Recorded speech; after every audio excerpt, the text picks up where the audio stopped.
Annoncé proche de l'OM mais finalement recalé par Margarita Louis Dreyfus courant 2016, le trio Gérard Lopez, Luis Campos et Marcelo Bielsa atterrit finalement à Lille en janvier 2017. En nette régression depuis son doublé coupe championnat durant la saison 2010-2011, le LOSC de Michel Sédou, oncle de l'actrice Léa Seydoux appartenant à la famille qui détient Pathé et Gaumont, est endetté. Sa dette se rapproche dangereusement de la centaine de millions d'euros et l'idée du on a construit un stade, on se qualifie en Ligue des Champions et les recettes seront logiquement satisfaisantes est bien loin. La qualification est indispensable économiquement, la Ligue 1 se renforce, le PSG, Monaco et Lyon ne laissent que très peu de place aux autres pour la C1, le LOSC sombre peu à peu économiquement, le business plan initial tombe à l'eau et c'est Gérard Lopez qui en profite pour s'asseoir sur le trône. Fini les Marvin Martin, Lenny Nangis et autres Eric Botéac, Lopez cale à leur place Luis Araujo, Thiago Mendes et Nicolas Pepe. L'effectif est renouvelé, un nouveau chapitre peut débuter.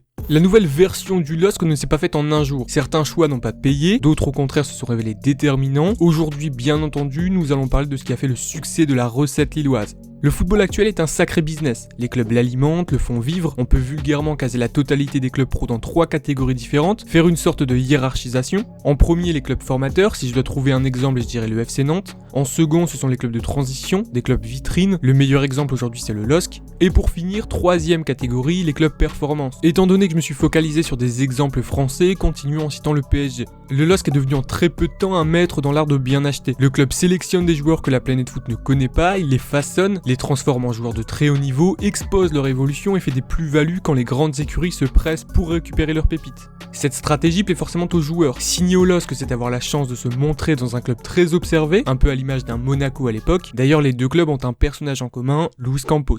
Pour faire court, Campos a un peu le même début de parcours que Mourinho, pas un crack balle au pied, il va à la fac et comprend rapidement que c'est dans la théorie qu'il excelle. Il admire énormément Mourinho, c'est un exemple pour lui. Les deux feront connaissance au cours d'un colloque, donc d'un débat autour du foot, débat durant lequel les idées du Special One impressionneront Campos. Elles ne l'aideront pas malheureusement puisque sa carrière d'entraîneur est remplie d'échecs. D'un côté, Campos plaît aux supporters grâce à son beau jeu, de l'autre, les directions le virent rapidement à cause de ses résultats catastrophiques. Résultats catastrophiques qui taperont dans l'œil de Bordeaux au cours des années 2000. Palmarès de Bordeaux, on a eu Zidane. Le Portugais sera à 2 doigts de rejoindre la France, finalement non. Il doit beaucoup à Mourinho, il l'a côtoyé au Real Madrid, Campos y sera scout puis adjoint. José essayera également de le placer à Manchester United durant son mandat, il estimait que sa direction était en difficulté au niveau du mercato et que Campos pouvait régler ça. À Madrid, Campos apprendra de Mourinho. Si le Lillois accorde un soin particulier à la nutrition, au sommeil, à la psychologie de ses joueurs, etc., c'est grâce à Mourinho. C'est lui qui lui a fait comprendre que les détails étaient la clé de la réussite. Hyperactif et sûr de lui, Luis Campos est finalement imposé dans un autre registre que le coaching, pendant que certains directeurs sportifs profitent de leur temps libre pour faire des balades à vélo, poster des indirects sur Insta ou encore réaliser leur plus beau PowerPoint. Luis Campos supervise les journées de détection, gère un réseau de recrutement présent sur l'entièreté de la planète et arrive à convaincre le futur phénomène du football mondial Kylian Mbappé de rester à Monaco quand le jeune voulait à tout prix partir pour avoir du temps de jeu début 2016. Si le mariage avec Marcelo Bielsa n'a pas marché, c'est avant tout à cause de la méthode Campos. Celle-ci ne convenait pas à l'Argentin, il avait les pleins pouvoirs et Campos a dû attendre qu'il parte pour tout mettre en place. Contrairement à Bielsa, Campos mise pas mal sur les joueurs expérimentés. Sa méthode consiste d'ailleurs à mettre en place une colonne vertébrale de joueurs qui a déjà fait ses preuves et saura tenir un groupe, d'avoir une base de joueurs qui resteront au club et lui donneront une identité pour ensuite y ajouter des jeunes à fort potentiel qui serviront à l'achat-revente. À Monaco, sa base était arrivée petit à petit, d'abord en Ligue 2 avec Radji, plus tard il amènera Abidal, Berbatov, Ricardo Carvalho et Moutinho. En dehors de ce dernier, le tout arrivera contre 0€. Après le raté Bielsa à Lille, Campos prend le contrôle du sportif et applique ses principes. Va chercher José Fonte, Jérémy Pied et Loïc Rémy, il fera revenir Cheka que Bielsa n'a pas voulu et en fera sa base. Les deux profils similaires que je considère comme fondamentaux dans la construction d'un groupe, ce sont Carvalho à Monaco et Fonte à Lille. Deux joueurs ultra expérimentés avec un énorme leadership, deux joueurs qui seront plus ou moins les yeux et les oreilles de Campos dans le vestiaire. Deux Portugais, deux hommes forts qui deviendront des piliers du collectif. Dans un premier temps, ils signeront pour jouer. Bah ouais, logique. En parallèle, ils encadreront le groupe en place, feront en sorte que les jeunes soient disciplinés, qu'ils évoluent dans un environnement sain, et surtout, ils serviront d'assurance. Carvalho était celle de Monaco. Carvalho était l'assurance d'un projet sérieux et bien mené. Cette stratégie a été adoptée à Lille, Fonte était parti finir sa carrière en Chine, Campos l'a amené en France et son apport a été quasi immédiat. Déjà à Southampton, il avait convaincu Cédric Soares, joueur très prometteur à l'époque, de rejoindre les Saints. À West Ham, il avait contacté João Mario pour lui présenter le projet des Hammers et le faire venir en prêt. En le prenant, Campos ne se trompe pas, cet été le défenseur portugais a encore frappé en donnant de son temps libre pour discuter avec Renato Sanchez. Le pousser à dire oui au LOSC, preuve de la totale confiance que place Fonte dans ce projet, il porte une double voire triple casquette et excelle pour le moment dans tous les domaines. Découvrir des talents, les voir exploser et faire en sorte qu'ils s'épanouissent au très haut niveau, ce n'est pas juste le travail de Campos, c'est devenu une obsession.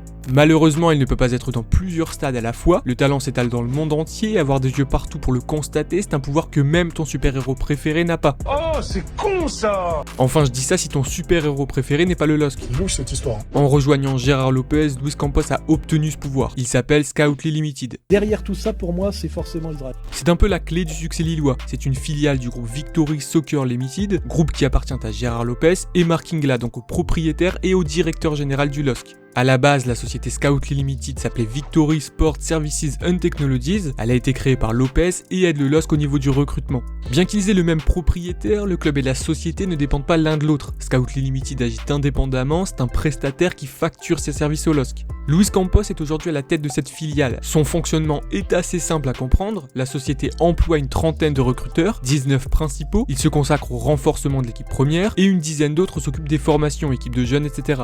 Bien qu'ils aient tous deux des objectifs différents, ces deux pôles agissent sur les mêmes zones. Ils sont par exemple en place en Amérique du Sud, Europe de l'Est et Europe du Nord. Le changement de nom de la société n'est pas anodin. Que ce soit Campos ou VSST, les deux ont très vite été suivis par tout le paysage footballistique mondial. Quand Campos s'intéresse à un joueur, tout le monde fonce dessus, pareil pour VSST puisqu'associé à Campos. Fin janvier 2018, Lopez change le nom de sa société et demande à Campos de s'introduire auprès des agents avec le nouveau nom, Scout Limited. Quand on évoque la réussite du LOSC dans les médias, le nom qui ressort directement est celui de Campos. Aujourd'hui, je vais évoquer le nom d'un autre grand artisan du succès lillois, Admar Lopez. Quelles sont ses principales qualités ? Il est beau, voyons. C'est un beau gosse, c'est pas un vieux de 70 ans qui se présente et qui est bientôt à la retraite. C'est-à-dire que c'est quelqu'un de même pas à 40 ans et voilà. Et puis il rayonne par les idées, par l'envie, par la puissance, par la force qu'il a. Pour une fois, on a quelqu'un de jeune avec des idées nouvelles. Il est jeune et que ça donne l'espoir de quelque chose de nouveau. C'est un mec très sympa.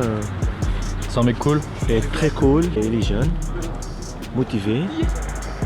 Très motivé. Exactement. À seulement 35 ans, Lopez est un ancien prof de PS qui s'est spécialisé dans la découverte de jeunes talents. L'Amérique du Sud est pour le moment la zone qu'il connaît le mieux. Il est jeune et à terme ses connaissances feront à coup sûr de lui le roi du recrutement en Europe. Quand certains découvrent des pépites dans un mode carrière sur FIFA, lui fait 3 pays différents dans la même journée pour bouffer des matchs et analyser des joueurs. Avant de s'engager avec le LOSC, le Portugais était déjà ciblé par la majorité des top clubs européens. Le Real Madrid a tout fait pour le signer, mais a essuyé un refus catégorique d'Admar Lopez. Celui-ci veut se concentrer sur le marché des jeunes. Il veut voir ses trouvailles grandir, il veut amener les joueurs dans un environnement favorable à leur évolution. Rejoindre le Real Madrid pouvait tuer tout ça. Dans un tel club, les joueurs n'auraient pas de temps de jeu et perdraient un temps précieux. Le risque était trop grand. En rejoignant le réseau de Campos à Monaco puis Lille, ce passionné a l'occasion de participer à l'observation d'entre 2500 et 3000 joueurs par an. Passé par Porto durant la grande époque d'Antero Henrique, Lopez est regretté là-bas. Il était considéré comme le meilleur recruteur du club et son départ a clairement marqué un tournant dans la qualité de recrutement du club portugais.